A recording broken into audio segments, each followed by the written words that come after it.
Assalamualaikum warahmatullahi wabarakatuh. Saya Santi Arumsari, NPM 180620313, semester 6 kelas 6D1, mahasiswi Universitas Muhammadiyah Sumatera Utara, Fakultas Hukum. Untuk memenuhi tugas mandiri hukum perlindungan anak, saya akan menjelaskan bagaimana pencegahan kekerasan fisik terhadap anak. Kekerasan terhadap anak tidak dapat dibenarkan, baik yang dilakukan dalam lingkungan keluarga, masyarakat, lembaga pendidikan maupun negara, dan harus dilakukan upaya-upaya pencegahan. Meskipun demikian, kekerasan terhadap anak tetap saja terjadi baik di ranah publik maupun domestik dalam berbagai bentuknya.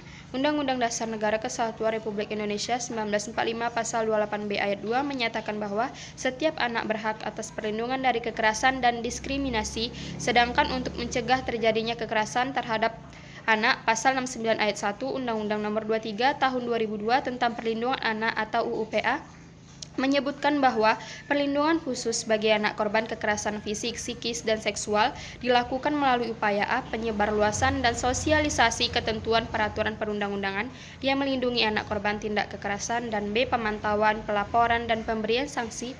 Sedangkan ayat 2 menyebutkan bahwa setiap orang dilarang menempatkan, membiarkan, melakukan, menyuruh melakukan, atau turut serta melakukan kekerasan. Sedangkan pasal 54 menyebutkan bahwa anak di dalam dan di lingkungan sekolah wajib dilindungi dari tindakan kekerasan yang dilakukan oleh guru, pengelola sekolah, atau teman-temannya di dalam sekolah yang bersangkutan, atau lembaga pendidikan lainnya. Dengan demikian, menjadi tanggung jawab semua pihak untuk mengimplementasikan dalam aktivitas keseharian. Kekerasan terhadap anak merupakan kasus yang kadang tersembunyi, tidak terlaporkan, tidak tercatat, dan tidak terpublikasikan, dikarenakan berbagai faktor, antara lain karena faktor budaya yang memposisikan anak sebagai objek dan milik penuh orang tuanya. Anak merasa takut mengadukan atau menyampaikan kepada pihak lain karena ketidaktahuan dan ketidakmampuannya mengenali bentuk-bentuk kekerasan yang menimpa dirinya, seperti kekerasan fisik, psikis, dan seksual. Kekerasan pada anak dapat menimbulkan dampak jangka pendek maupun jangka panjang yang bersifat serius terhadap tumbuh kembang anak. Dampak fisik yang dialami anak berupa lebam, luka lecet, luka bakar, patah tulang yang dapat menyebabkan kecacatan, dan dampak psikis yang dialami seumur hidup bahkan kematian. Oleh karena itu, jika hal ini tidak ditangani secara komprehensif, dapat menurunkan kualitas hidup anak sebagai generasi penerus bangsa. Untuk melakukan pencegahan kekerasan terhadap anak, sudah seharusnya menjadi tanggung jawab bersama antara pemerintah dan masyarakat dalam berbagai bentuk organisasi, baik organisasi sosial maupun organisasi keagamaan.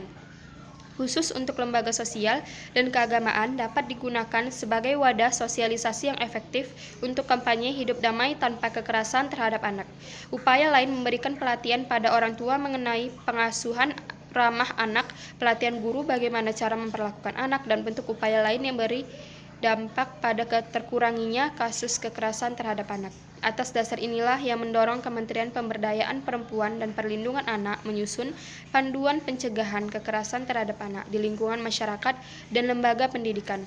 Sekian penjelasan dari saya tentang upaya pencegahan kekerasan fisik terhadap anak. Wassalamualaikum warahmatullahi wabarakatuh.